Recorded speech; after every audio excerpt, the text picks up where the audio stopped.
السلام عليكم ورحمة الله وبركاته. النهاردة كتير بيسألونا جدا ازاي نفتح جوز الهند. جوز الهند انا جربت طرق كتيرة جدا، ودي احسن واسهل طريقة تفتح فيها جوز الهند. جوز الهند طبعا بياخد وقت طويل، ممكن بسكينة وشاكوش بقى وتبدأوا تتعبوا نفسكم وتتعبوا ايديكم ويعني ووجع دماغ كبير قوي.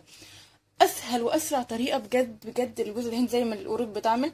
تمسك جوز الهند كده، دش في الارض. اول مرة ما اتفتحتش ماشي، ودش تاني في الارض ما اتفتحتش، يلا، وتالت مرة هي اتفتحت.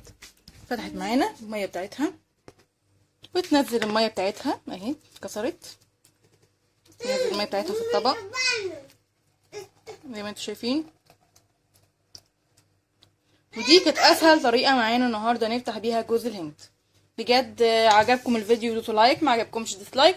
عندكم اي طريقة تانية اسهل من كده بعتولنا قولولنا بتفتحوها ازاي، ان انا غلب حماري معاها جدا يعني الصراحة. والى اللقاء في حلقة اخرى من فيديوهاتنا الجميلة المعتادة. شكرا لكم، السلام عليكم ورحمة الله وبركاته.